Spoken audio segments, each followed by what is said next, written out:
Boa noite, iniciamos mais uma edição do Dimensão Total na TV. Dimensão Total na TV tem a produção do querido jornalista Ronald Machado. Vou logo lembrando o WhatsApp do programa, anote aí. Mande sua mensagem comentando o debate de hoje aqui na TV+.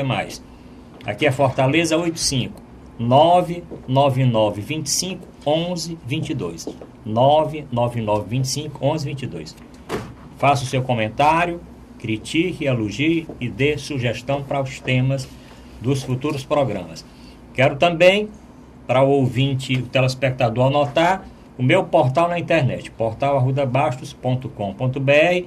Você pode assistir o nosso programa no portal e pode rever todos os programas anteriores. Nós já estamos no 2º ano de Dimensão Total na TV. Programa de hoje recheado de muitos assuntos e de muitas personalidades.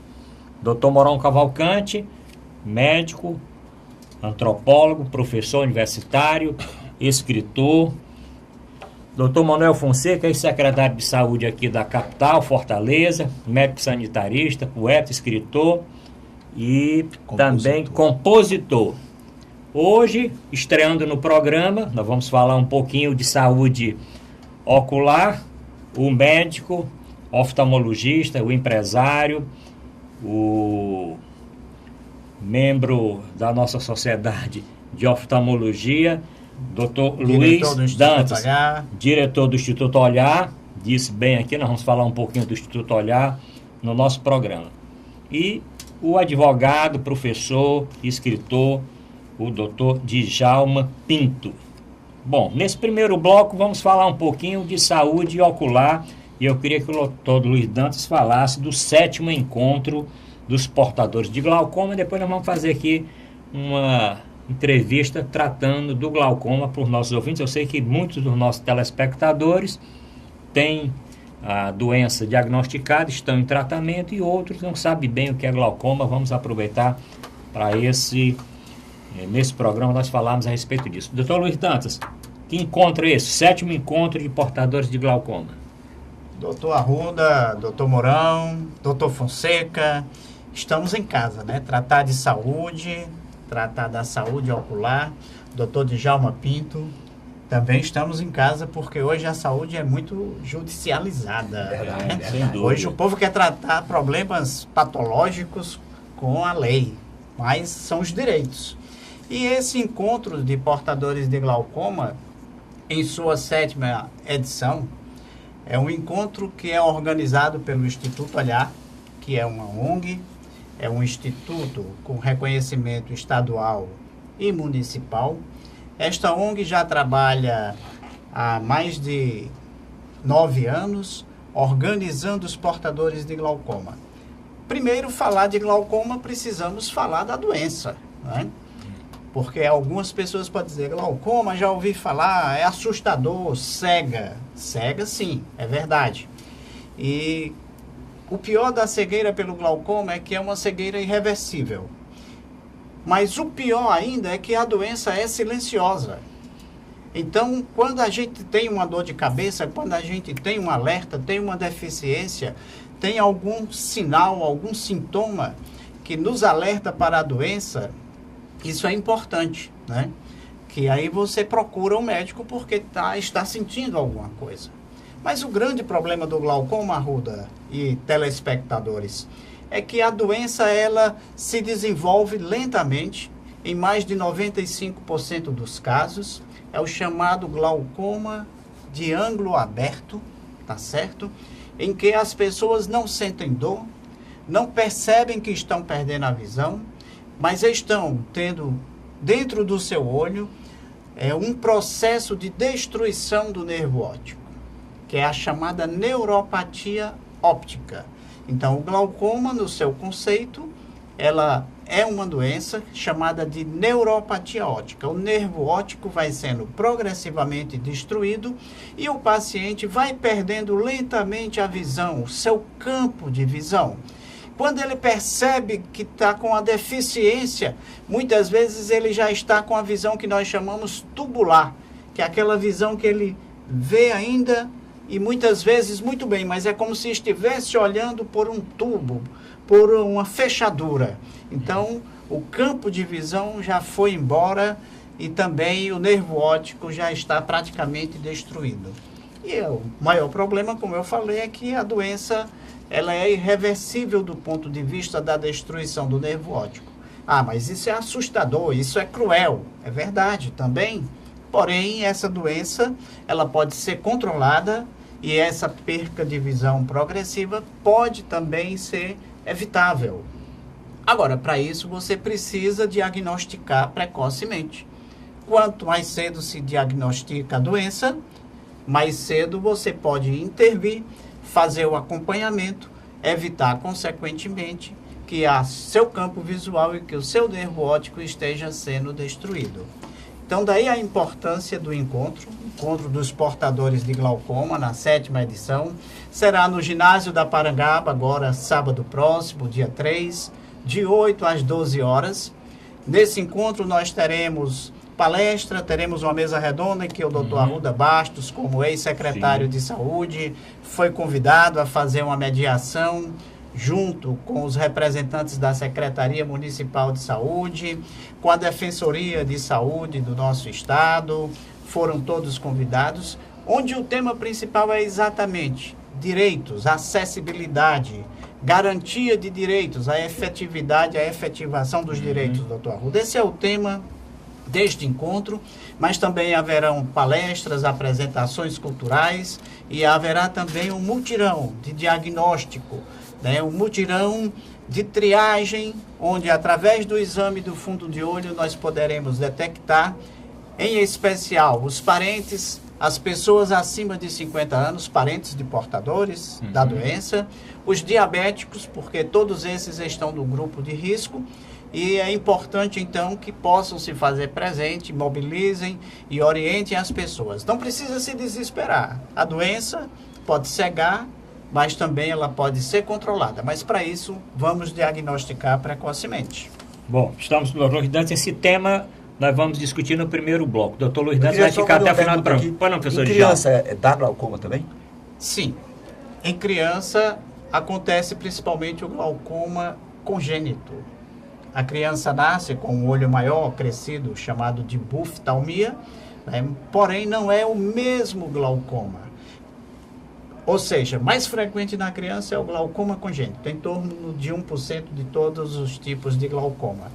Porém, a faixa em que é mais comprometida, que tem maior índice da doença, é a faixa de idade acima de 50 anos de idade. E se você pegar, por exemplo, na população geral, professor Djalma Pinto, você encontra, as estimativas apontam que entre 1% e 2% da população pode estar com glaucoma. A população geral. Quando você pega um estudo acima de 60 anos de idade, esse índice vai para 10%. Então, se nós pegamos a população acima de 60 anos de idade, vamos encontrar em torno de 10% dessa população apresentando a degeneração do nervo óptico. Bom, estamos apresentando aqui Dimensão Total. Doutor Mourão, o senhor conhece alguém com glaucoma? Muitas pessoas. Muitas pessoas? Sim. Realizam controle direitinho? Uns sim, outros não, né? Inclusive tem um caso muito doloroso de um senhor do interior da Serra. Não sei se tem as chamadas regiões epidêmicas e se tem por quê. Algumas pessoas acham que o glaucoma é um vírus. Tem alguma coisa a ver com vírus? Como é que a pessoa fica com glaucoma? Não. Na verdade, o glaucoma não tem uma relação infecciosa, nem por vírus, nem por bactéria, exceto algum tipo de glaucoma secundário que após uma infecção, comprometimento da estrutura interna do olho, pós-uveíte, ou pós um processo inflamatório, esclerite, ou mesmo uma conjuntivite muito intensa, pode até desenvolver. Por exemplo, na serra você pode encontrar complicações com maior frequência do tracoma, né? Que aí sim tem uma relação com a clamídia trachomatis, que é uma bactéria. E aí na serra, na nossa serra, tanto aqui na região de Baturité, quanto também na região do Cariri, são regiões epidêmicas. Então para não é glaucoma, é tracoma. Tracoma. É parecido, né? Os nomes são parecidos. Esse é da Serra, chamada Serra da Ibiapaba, Serra Grande. Exatamente. E em ambos os casos há um aumento da pressão ocular, não é isso? Não, exatamente não.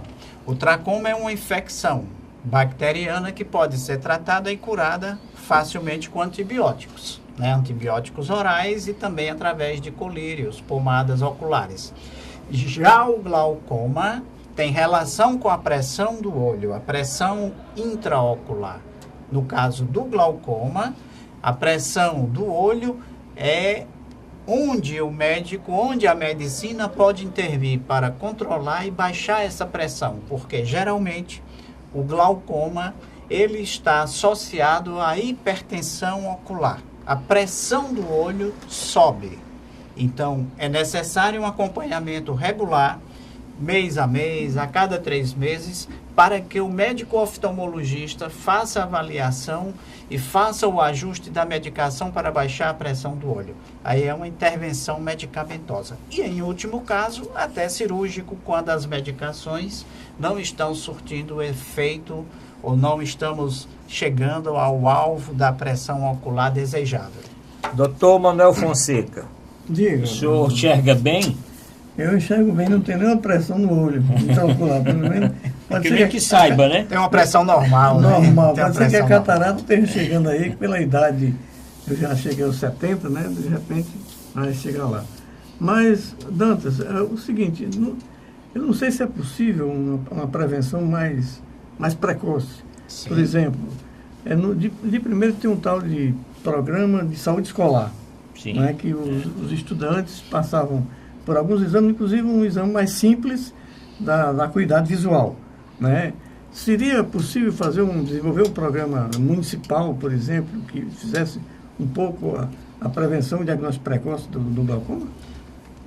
Doutor Fonseca, a pergunta faz muito sentido, porque o glaucoma, como nós falamos, é uma doença, principal problema de saúde pública e saúde ocular. Quando fala-se do olho, da visão, então o glaucoma é a principal patologia, né, debilitante que causa uma cegueira irreversível.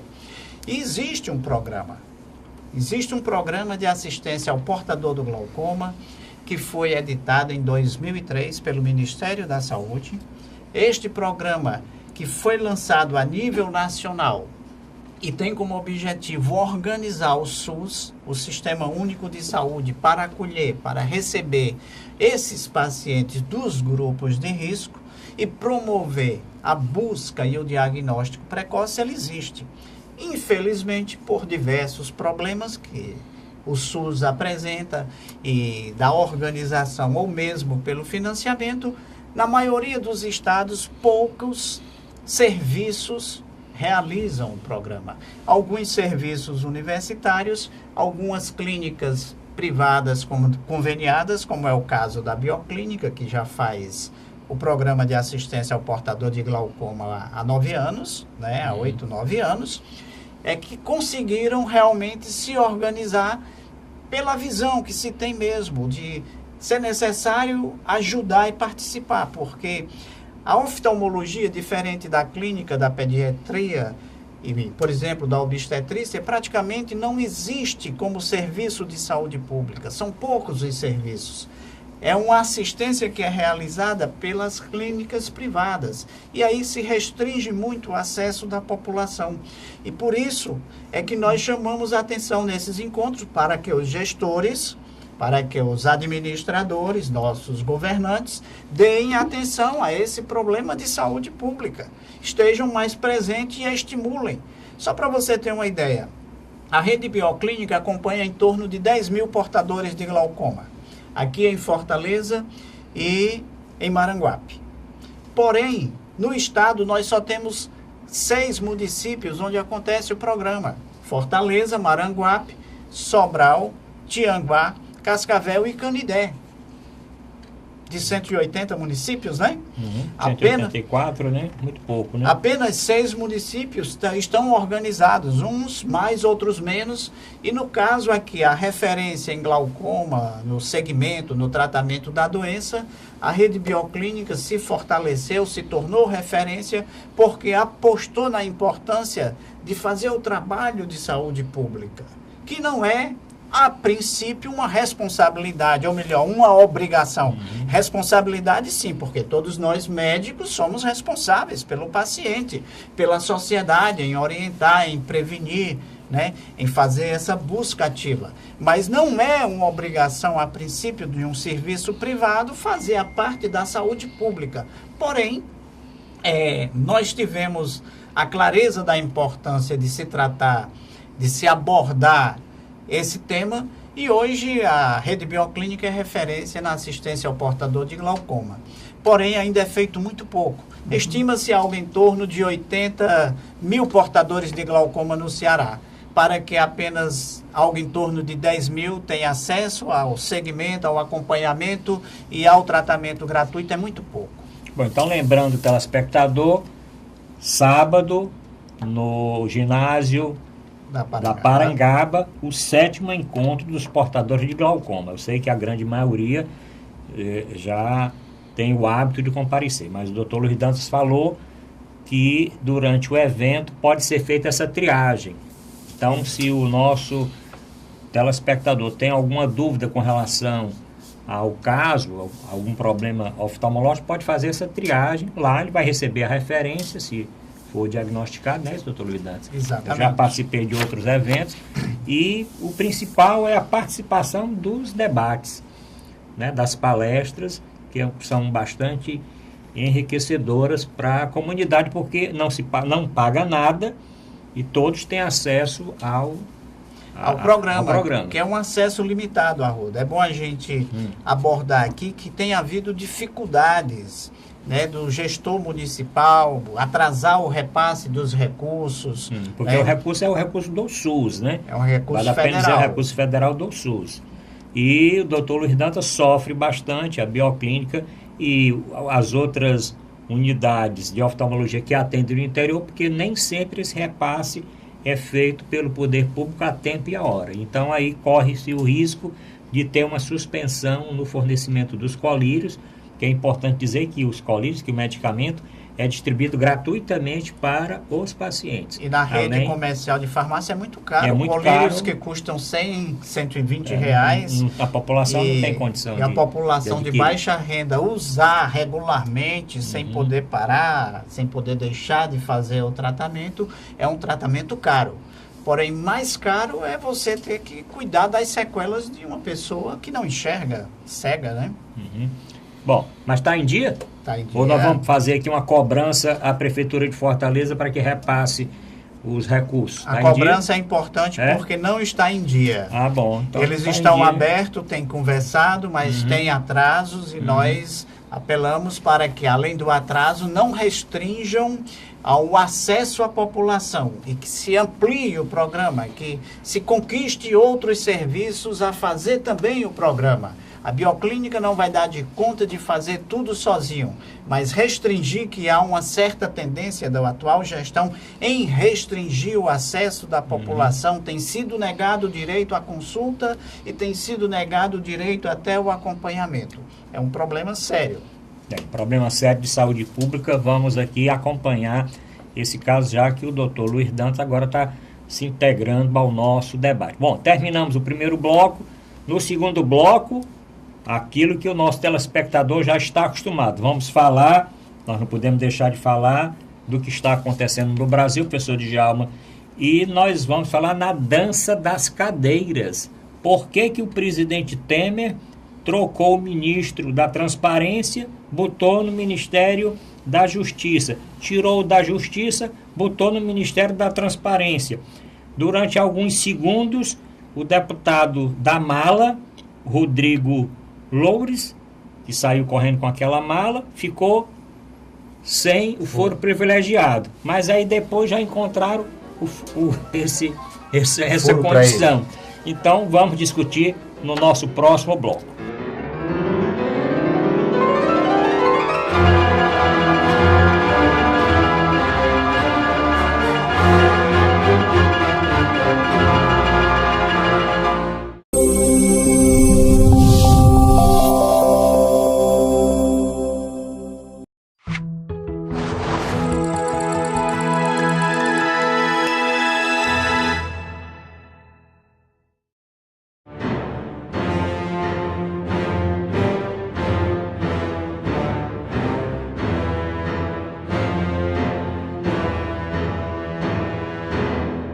Vamos apresentar Dimensão Total na TV.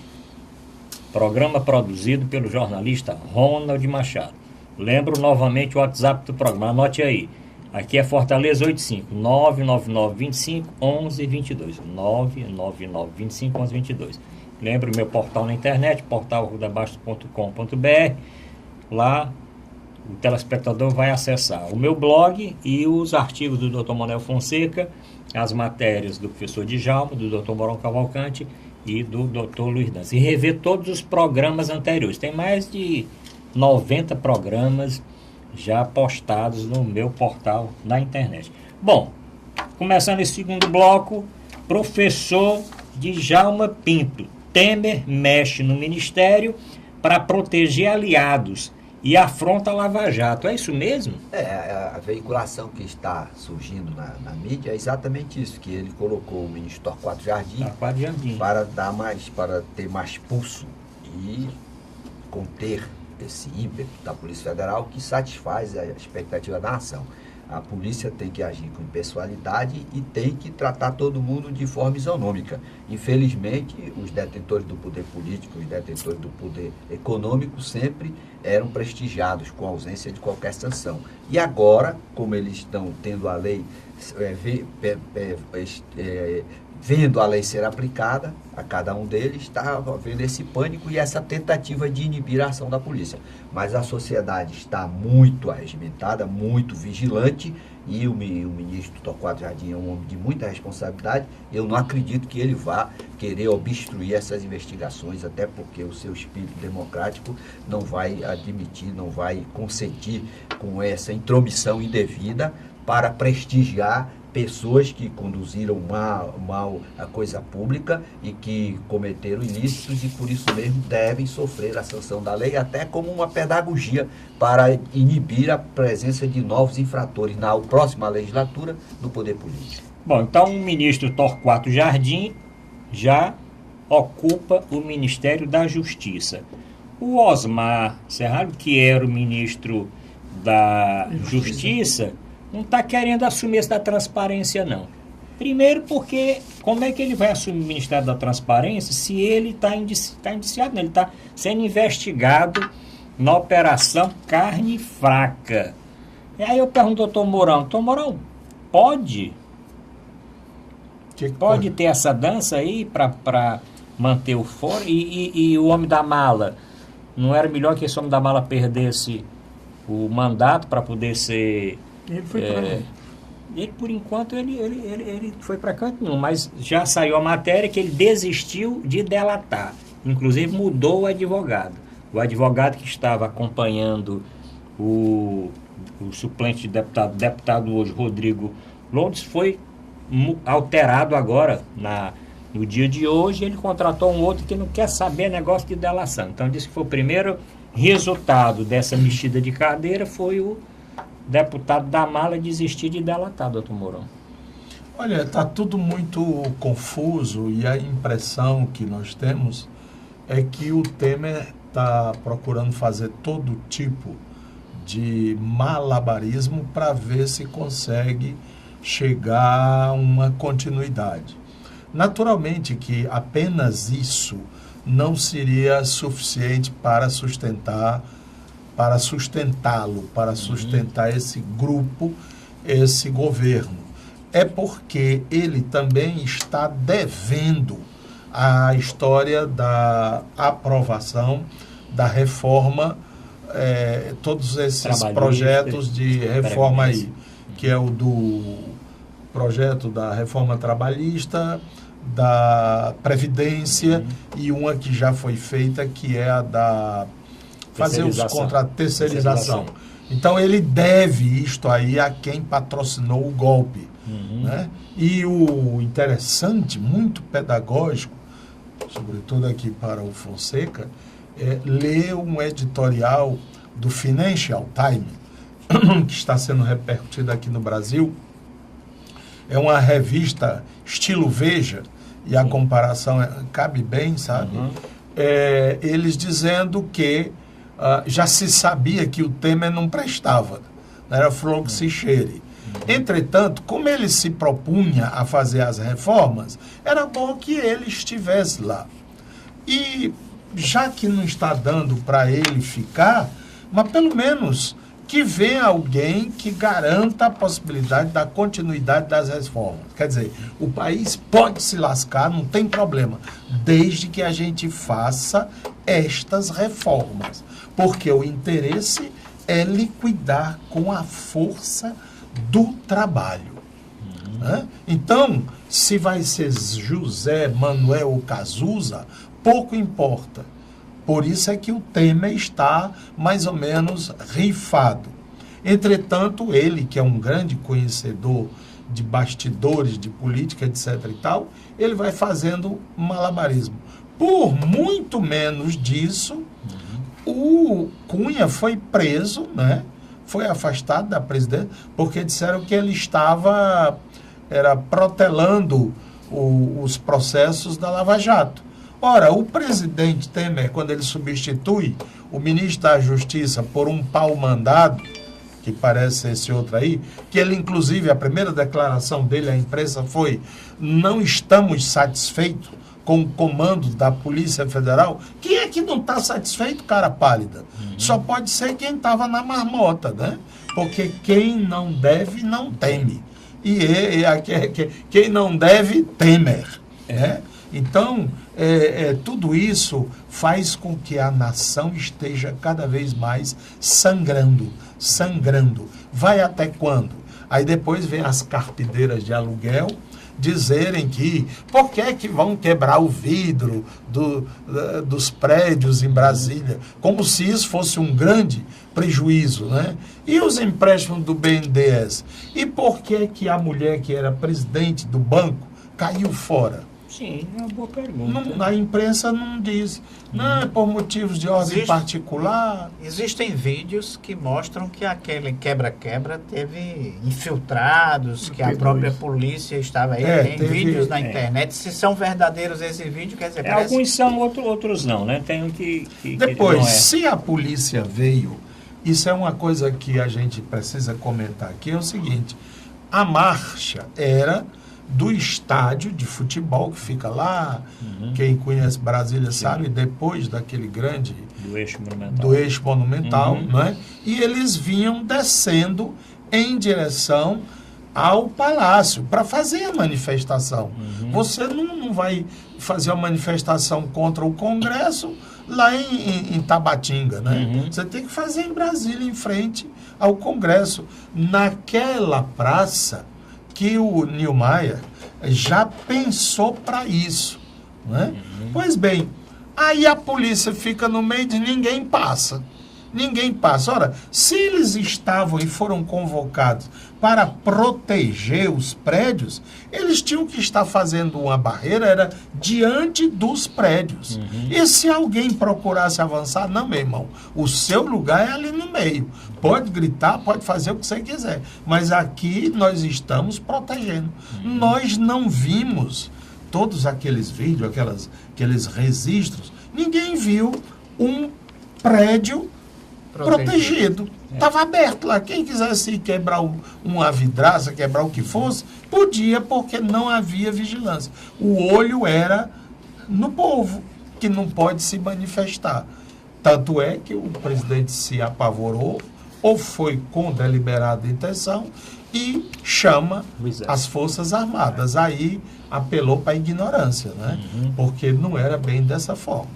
Doutor Manuel Fonseca, essas mudanças aí, eu lembro, o doutor Djalma vai falar a respeito disso, quando a presidenta Dilma quis nomear o presidente Lula, foi inclusive o Supremo proibiu que isso acontecesse, considerando desvio de finalidade. Nesse caso aqui, depois o senhor vai falar, depois do doutor Fonseca aqui, uma triangulação, não? Quer dizer, uma triangulação, o cara sai daqui para cá para mudar o comportamento da Polícia Federal.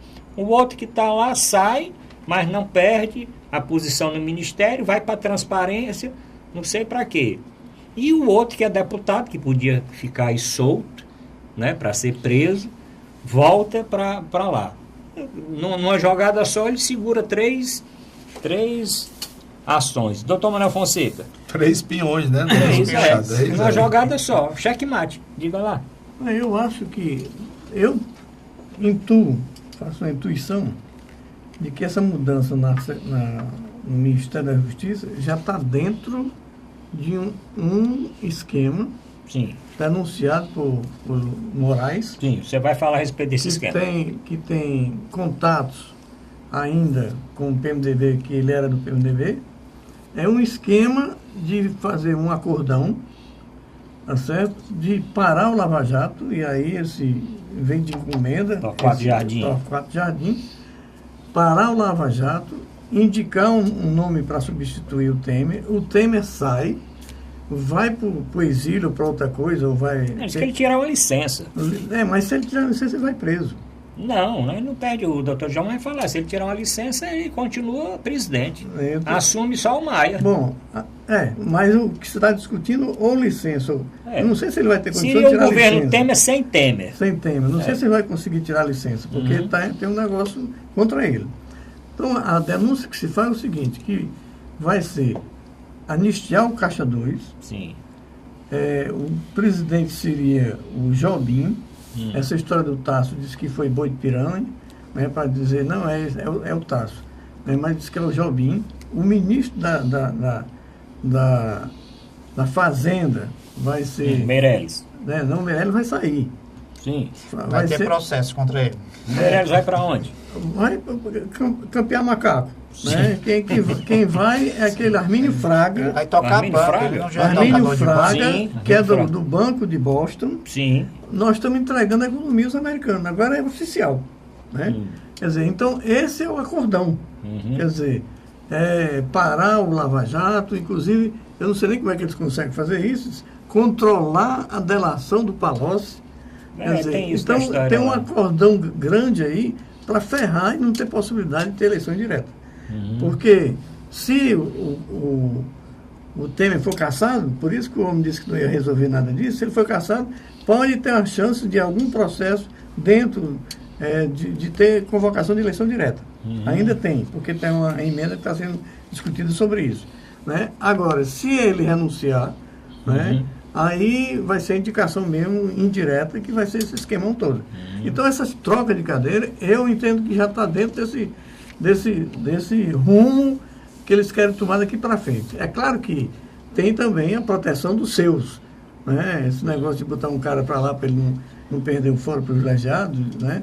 E tendo denúncias concretas com filme, fotografia e tudo mais, então isso é uma forma de proteger os seus. É uma chincana que está se fazendo, né, em relação ao país. Né? Então, eu acho que essas mudanças também têm já esse objetivo desse acordão que vem por aí para ferrar de novo o povo brasileiro e acabar com as eleições diretas. Doutor Luiz Dantas, estreando aqui na parte política, o senhor que é um grande entendido aí, leitor assíduo de tudo que é blog, jornal e analista político. Nesse caso aí dessa mudança de cadeira, o senhor concorda aqui que isso é um acordão que está chegando aí? Eu não fui chamado para esse acordo. É difícil, Arruda, é difícil a gente imaginar, mas como cidadão e observador dos acontecimentos, a gente sabe que se articulam acordos e saídas e possibilidades, né? Mas, na verdade, assim, qual é o acordo e qual é a saída que consegue acomodar esses interesses? Eu penso que há uma certa polarização, porque está se esquecendo que há um movimento da sociedade. Há um setor que se manifesta pelas diretas, né? Existem mobilizações, outros setores que não se manifestam, mas que também não estão satisfeitos, que é a população, a juventude, segmentos do empresariado mesmo, que participaram da campanha contra a Dilma, que porém também não estão satisfeitos, boa parte deles com o Temer, e existem já algumas manifestações nesse sentido. Agora, a pergunta é, professor, eles querem realmente esse acordo? A sociedade civil organizada e os segmentos econômicos estão para apostar nisso? Ou a saída seria realmente a saída das diretas? O detalhe é que quando se fala nesse acordo, existem outros, digamos assim, outros sintomas, né, o Fonseca? Tipo assim, houve um corte de verba para a Polícia Federal, em torno de 40%. Isso daí é para esvaziar, é para dificultar, desacelerar o processo de investigação. Então, claro, são vários sinais que precisam ser observados e eu não posso apostar nesse acordo, mas são informações que têm que ser consideradas e acompanharmos, ver o desenrolar. O certo é que vai ficando difícil para ele se sustentar, então precisa de uma saída. Professor Djalma, possível acontecer essas coisas todas aí? É uma tristeza o Brasil ter uma classe política envelhecida, carcomida, uns oportunistas, leiloadores do Estado. Esses caras vendem o Estado, não tem compromisso nenhum com a coisa pública, com o bem comum, não foram talhados para exercer o poder político, foram talhados para negociantes em nome do Estado. Isso é uma tristeza para a nação, uma nação que tem uma quantidade grande de pessoas que frequentaram universidades, pessoas que se formaram, mas infelizmente, quando se trata de zelar pelo bem comum, há uma fragilidade muito grande. É uma geração, essa geração pós-64, Jader Barbalho, Paulo Maluf, Renan Calheiros, etc. e tal, Collor de Mello. Então, infelizmente, o Brasil não construiu líderes para a condução da sua classe política, do seu poder político. Então, nós temos que refundar a nossa república aplicando a lei de forma isonômica para todos, independentemente de qualquer partido. Partido A, B, C ou D, está envolvido, tem que ser punido, para criar um exemplo pedagógico, uma cultura de democracia, uma cultura de zelo no exercício do poder, para que nós não cheguemos a essa situação vexatória. Aí, não, a eleição tem que ser indireta porque a Constituição prevê. Não, mas vamos fazer a eleição direta porque não tem nenhum líder lá que se possa confirmar. Aí vai romper a Constituição. Aí o problema é o seguinte, você cria uma norma para a eleição direta agora. Daqui a pouco a eleição direta vamos fazer outra emenda para criar a eleição indireta. Aí vai criar essa cultura de ruptura da Constituição. Então, na minha avaliação, é um momento muito triste, mas também que não deve ser desperdiçado para se buscar uma saída, pelo menos com um nome que reúna aí credibilidade perante a nação. Não sei se esse Nelson Jobim tem essa credibilidade, inclusive porque ele tem já se manifestado contra a Lava Jato como os políticos tradicionais, porque pela primeira vez na história da República eles estão se sentindo incomodados com o peso da lei e realmente a sociedade está exigindo que a Operação Lava Jato continue e aplique a sanção para todos, assegurando a ampla defesa. Bom, vamos fazer um intervalo, depois nós vamos voltar, doutor Fonseca, para discutir esse assunto. No último bloco. Não, nós vamos voltar porque... Você vai perguntar já, porque o telespectador quer beber uma aguinha, tá certo? Vamos fazer agora o nosso segundo intervalo, voltamos já. Não houve ainda o embate Mas vai ter agora Mas agora nós vamos ter no segundo. Aguarde, vai ter briga agora.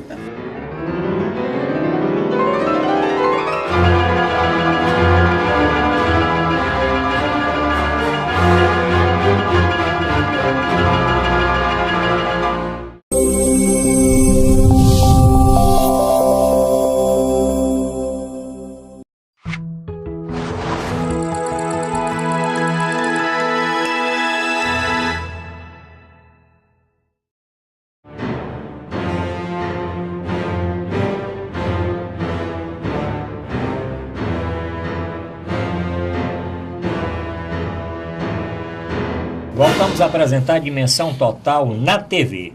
Continuando aí o nosso bate-papo aqui, doutor Fonseca. O que é que o senhor queria perguntar ao doutor Djalma Pinto? Não queria aquela discussão daquele dia, negócio de Lula, não, né? Não, Lula pra cá e Lula pra lá. Vou agora inquirir o advogado. Né? Sim, tá certo. Pois vamos. Mas é o seguinte, eu vi um jurista recentemente, um artigo dele muito interessante, viu, Djalma? Discutindo essa história da direta e indireta, certo? E ele dizia o seguinte, que tudo o que se fizer no sentido de atender ao espírito da Constituição é positivo, tá certo? Você não pode tirar uma eleição direta e passar por indireta. Mas você passar do indireta para a direta, isso está dentro do espírito constitucional que diz que todo poder emana do povo, tá certo? Então, se tem uma emenda que, inclusive, daquele deputado do Rio de Janeiro. Miro Teixeira, sim. Ampliando, aliás, encurtando o espaço da possibilidade de eleição indireta, isso retorna. Eu sei que o senhor acha que não foi golpe, eu tenho convicção que foi um golpe, porque tiraram uma presidenta eleita legitimamente e não conseguiram comprovar que ela tem um crime. Ela pode ter alguma irregularidade do ponto de vista do manejo do orçamento, mas crime ela não cometeu.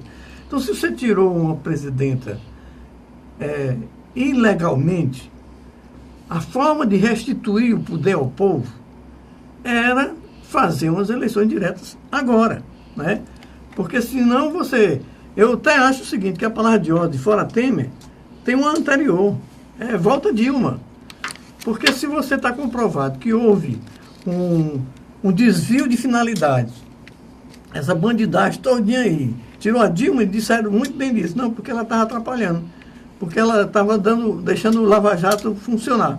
E agora estão querendo parar o Lava Jato exatamente. Então, eu pergunto ao senhor, se você faz uma proposta, e já está em processo de discussão, de ampliar o poder, dar o espírito da Constituição, de todo o poder emanando do povo, isso é ruim ou é bom? Não, isso aí... Eu podia acrescentar um detalhe que é importante, que o professor falou em ruptura. Não houve uma ruptura do ponto de vista se foi golpe ou não, mas a gente vê exatamente o que o professor Mourão falou, é que existe uma série de projetos, de emendas que estão acontecendo e que caracterizam essa ruptura de programa. E onde é que fica o programa? A questão é só a forma da eleição, de quem vai gerir, mas que vai gerir que programa? Então, me parece hoje que o Temer, junto com o PSDB, está aplicando um programa que não foi votado, que não foi o escolhido. E seria para a continuidade desse programa de governo, que parece que tem uma importância muito grande, talvez maior do que o próprio nome, né? Pessoa de Djalma, quando o cidadão se apresenta como candidato a presidente, governador, prefeito, ele apresenta um programa que ele diz que vai executar se ele for eleito. Então, no caso da presidente Dilma, ela apresentou um programa e esse programa ela não cumpriu quando ela ganhou. Isso é fato consumado. O problema da emenda constitucional, realmente não existe óbice dentro da Constituição para que a emenda seja aprovada. Pode ser aprovada. Se o 3/5 dos membros do Senado e 3/5 da Câmara, em votação em 2 turnos, deliberarem pela eleição direta, vai ocorrer essa eleição direta. Eu, particularmente, acho que se você rompe, até acho mais saudável a eleição direta, inclusive se for para colocar Nelson Jobim, eu preferiria muito a eleição direta. O problema é o seguinte, quando você começa a mexer na Constituição, não, hoje é porque é bom colocar a eleição direta, mas amanhã você cria uma flexibilização num ponto que é crucial, que é a alternância do poder. Aí daqui a pouco, rapaz, nem eleição direta, nem eleição indireta. A Constituição americana é de 1787. Ela permitiu a eleição do Bush por um colégio eleitoral, em detrimento da maioria dos eleitores, e agora do Trump, que o Trump perdeu a eleição, a maioria não votou nele. Mas o americano não quer mudar aquele sistema com medo, depois ter que mudar de novo e tal. Então, o problema é só de estabilização de norma constitucional, que nós temos um problema. Nós tivemos Revolução em 1930, 1937, 1964. Pela primeira vez, uma Constituição está tendo uma certa longevidade. Aí, na minha avaliação, se você começar a mexer, amanhã você vai estimular também para que... Não, rapaz, o povo não sabe votar, o povo votou no Collor, o povo votou na Dilma. Não, mas a Dilma não fez nada.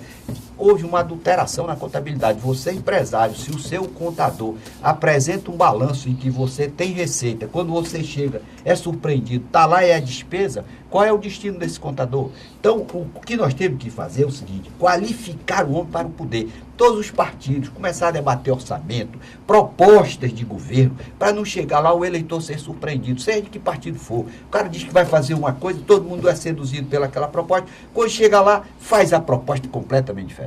Mas, mas você concorda com o espírito? Concordo. Não, já concordou. Eu sou do ponto de vista, já concordou. Só do ponto de vista de você não colocou... existir óbice para que seja votada uma emenda, na minha avaliação não existe ofensa à cláusula pétrea. Realmente seria uma consolidação da essência da soberania popular. Claro, o meu problema é só, nesse momento, ir criar essa experiência para depois dizer, rapaz, não, vamos tirar a eleição, era direta, mas não votaram direito, agora vamos transformar em indireta. Mas esse momento é que é um bom. Isso é. Mas vamos escutar agora o doutor Mourão. Doutor Mourão, vamos aí ver se o senhor, diante dessa conversa, eleição direta ou indireta? O senhor, na semana passada, disse que estava pensando, né? Analisando, estudando e tal. Porque, na realidade, essa história dessa polarização, eu acho que ela não é boa para o país. Naturalmente que quando você escolhe dirigentes, essa escolha deve ser motivada pelo que eles dizem que vão fazer. A proposta do PT sempre foi de aumentar ou ampliar essa base socioeconômica do país através de programas sociais compensadores. Foi o Bolsa Família, foi o FIES, né? Foi aquele Minha outro Casa, Ciência, Minha Casa Minha Vida, muito importante. ProUni, Pronatec. A porção de projetos que iam em direção, em apoio a que aumentasse a base da sociedade.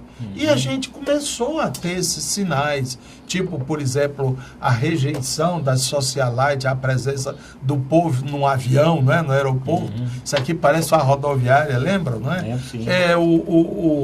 A história do FIES, quanta gente dentro da universidade que jamais... As próprias cotas, né? As cotas para os negros, para os índios, etc. e tal. Então, isto é um modo de governar que tinha o respaldo da sociedade. Tanto é que elegeu uma vez o Lula, elegeu uma segunda vez, elegeu a Dilma de novo. Aí, no meio do caminho havia uma pedra no meio do caminho. É o que diz o Carlos Drummond, né? Em que houve toda essa celeuma de que a presidente não podia continuar porque ela fez atos insensatos na economia. Não é isto que diz a Constituição para afastar alguém. Teve até um desses deputados aí que diz, não, é pelo conjunto da obra, tá entendendo? Umas coisas que era na realidade o seguinte, vamos derrubar essa mulher, porque senão o negócio não vai dar certo. Foi o que aconteceu, né? Aí veio a história do Lava Jato e parecia, dada a forma tendenciosa como se constituiu a República de Curitiba, aí só tinham 3 grandes vilões desse país. Dilma, Lula, PT. Quantas capas, meu Deus, da Veja não eram dizendo Lula é ladrão, Lula vai cair, Lula vai ser preso, Lula vai cair, Lula vai ser preso, o PT não presta, não sei o quê. Eu não estou dizendo que ele presta e que ele não tenha culpa no cartório. Tem. Quando alguém escolhe o Temer para vice, é porque está sem juízo. Ou então não sabe fazer política. Bem, vamos, tá entendendo? Eu acho que estava na hora de primeiro os movimentos de esquerda, os partidos de esquerda, etc. Tinha uma tal de uma autocrítica, não era assim? Agora não tem não, o PT aboliu. Eu acho que essa autocrítica devia ser feita por todos os partidos, direita, esquerda, centro, por toda a sociedade, para encontrar um rumo, para não cair mais nesse estupidez. Não, mas espera aí, eu estou falando dos erros que o PT cometeu em sua política. Eu, por já ter uma certa idade, recordo, por exemplo, que o que levou à ascensão aqui do Ciro Gomes, da família Ferreira Gomes, foi um ato impensado do PT, cujo candidato a prefeito era o Mário Mamed, que não apoiou no segundo turno o Edson Silva, famoso panelada. E por conta disso, o Ciro ganhou e nós ainda hoje, no Ceará, estamos sob a égide dos Ferreira Gomes. Então, mas são muitos parênteses, ninguém vai passar nem... Eu sou o latifúndio da palavra, mas para concluir o seguinte, quem quer direta já é porque imagina que o Lula pode ganhar, aí volta tudo de novo. Quem quer indireta é porque quer manter um certo controle ainda da coisa e procurar encontrar um outro rumo. Então o negócio está polarizado até aí. Como é que vai terminar isso? Eu não sei. Mas acho que deve ser devolvida ao povo, né? Por que não a Dilma voltar? Se ela foi afastada e ela não tinha nenhum motivo, nenhuma razão, nenhum porquê, ela volta, cumpre o resto do mandato, tem-se eleições. Pode ser, por que não? O Supremo não é tão fértil em inventar soluções? Ele inventou até de não penalizar a Dilma.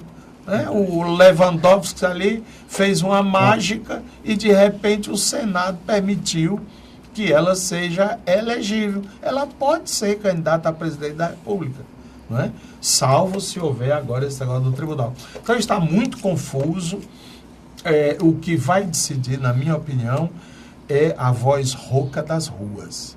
E o excelentíssimo senhor presidente da República não está conseguindo nem botar o bloco dele, nem impedir o outro bloco. Ontem foi mais de 150 mil pessoas em Copacabana, não é? Então, isso já tem outra convocação. Agora domingo já tem em São Paulo. Pois é. Também fora Temer essa história. Então, modelo, não é esse malabarismo de bota ministro, tira ministro. Até porque, na altura do campeonato, eu acho muito difícil que uma ordem vindo de Brasília para a Polícia Federal não fazer isso ou não fazer aquilo, que eles obedeçam. Porque a Polícia Federal não obedeceu nem à República de Curitiba, que não queria investigação contra Aécio e contra Temer. E foi um outro segmento da Polícia Federal de São Paulo, Brasília e Rio que fizeram. Curitiba ficou calada. Doutor Luiz Dantas. Curitiba também não tem jurisdição sobre senador. O senador é o Supremo Tribunal Federal.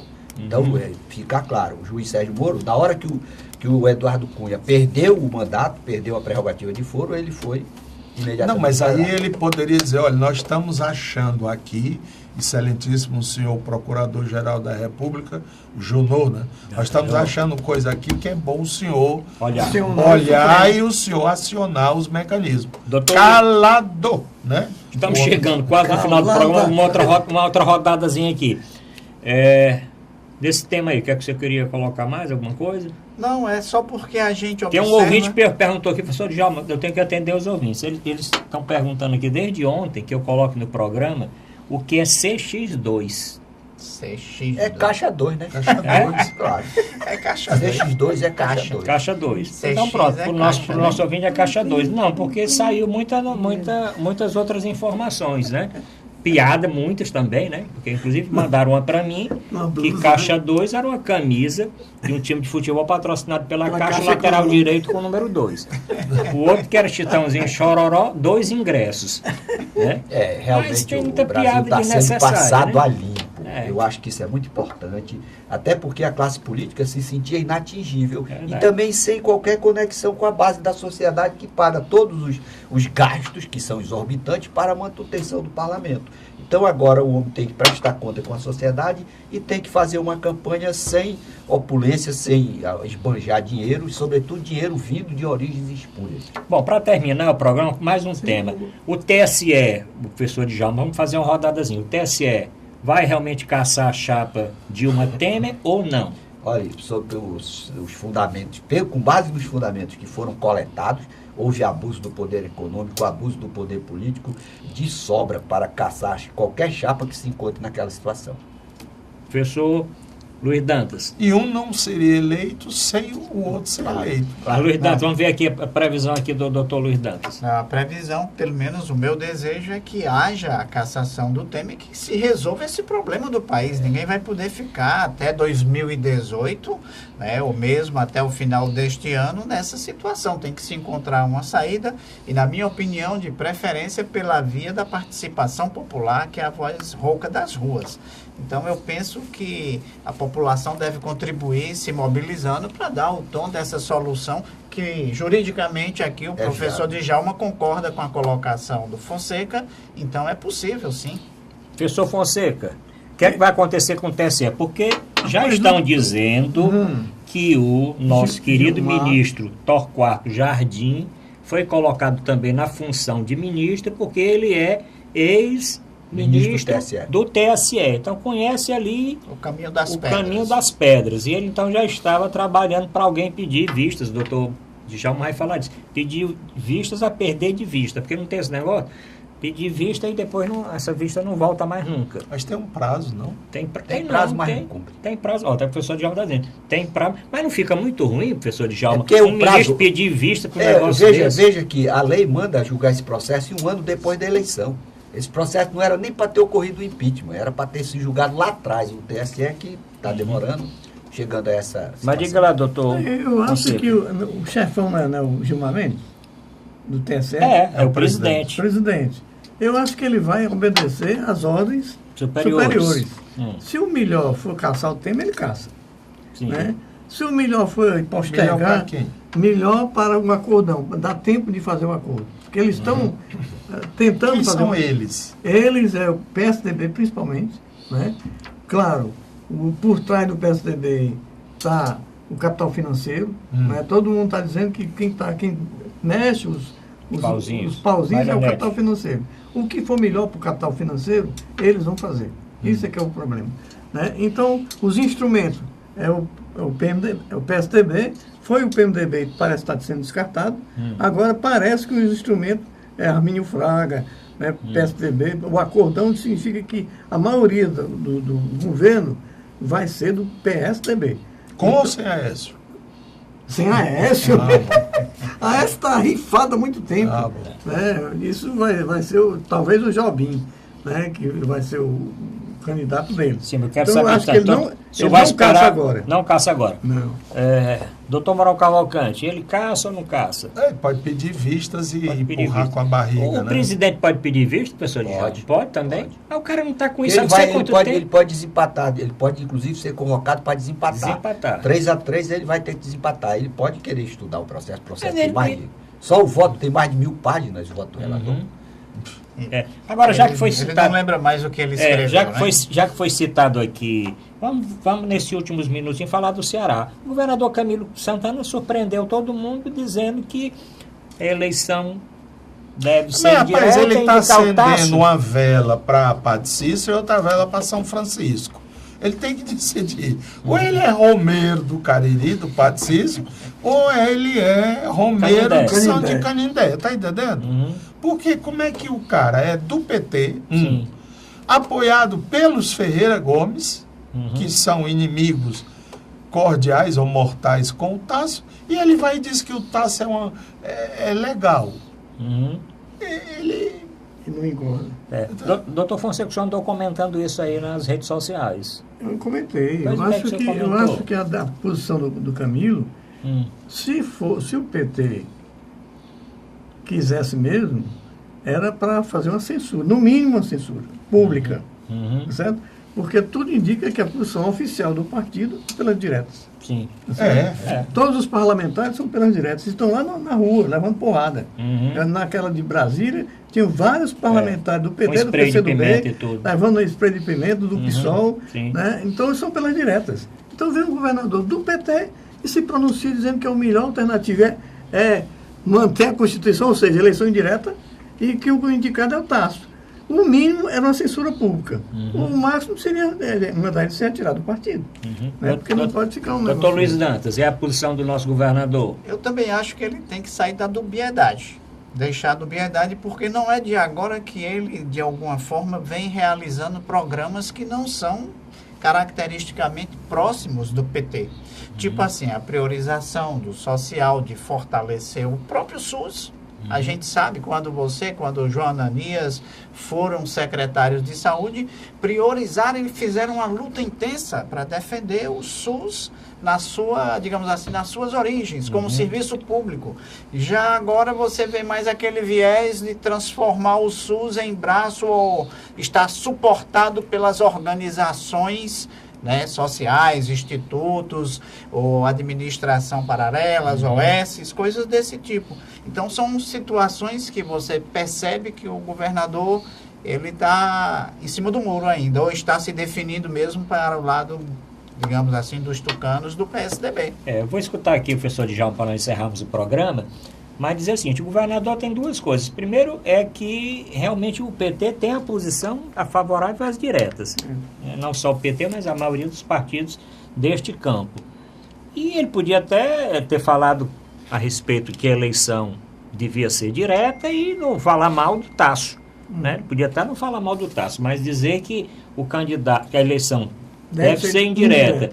E como estava falando o Tasso era o candidato, ele cometeu dois problemas, ele vai ter que se explicar. Mas, professor Djalma, a posição do governador, o senhor acha que ele teve essa posição por quê? Eu acho o seguinte, rapaz, nesse clima que o Brasil está, de que tão difícil encontrar políticos sérios, eu acho que o pessoal bom do PT, PSDB, PV, deviam buscar uma convergência mínima para criar um programa que atenda às reivindicações do SUS, o que é ponto positivo no PT. O que eu acho que se você encontrar homens bons, comprometidos com a boa aplicação do dinheiro público, dá para fazer um gerenciamento eficiente da administração pública, como exige a Constituição. Então, acho que o Brasil deve agora buscar uma convergência entre os bons, entre aqueles que têm espírito público. Todo partido, PT, PSDB, PV, deve se livrar desses predadores da nação, desses assaltantes que não têm compromisso nenhum com o dinheiro do contribuinte, que quer o quê? Não quer pensar no bem comum, não, quer gastar o dinheiro buscando a sua satisfação pessoal. Por isso que nós somos uma nação desigual e pobre. Não sabemos otimizar o dinheiro. Então, na minha avaliação, governador Camilo Santana, governador de onde quer que seja, rapaz, se junte com os melhores. Não interessa que partido for. Busque uma realização comum para fazer o melhor pela sociedade e você estará colocando seu nome na história. É isso que fez o Felipe González na Espanha, né? Quando a Espanha realmente bateu no fundo do poço. Mas aqui o que nós temos, você falando aí desse político, eu me lembrei do Justo Veríssimo, que é o famoso personagem do chicanismo. Né? Eu quero é que o povo se lasque, né? Se exploda, né? Se exploda. Aliás, hoje nós não falamos, o professor Djalma falou aí de leve num personagem, né, da nossa política, né? Que é o nosso Paulo Salim Maluf.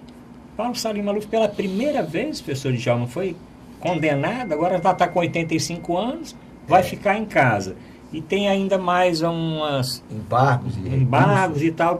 Ele completa 90 anos e aí está livre aí dos desvios. Esse exemplo é muito emblemático. Por quê? Porque é exatamente a ausência de sanção nos integrantes da classe política que estimulou essa opção pela criminalidade. Mas não é só ele não, o Sarney é bem parecido com isso. Aliás, hoje nós não falamos falamos o Sarney, o doutor Mourão falou.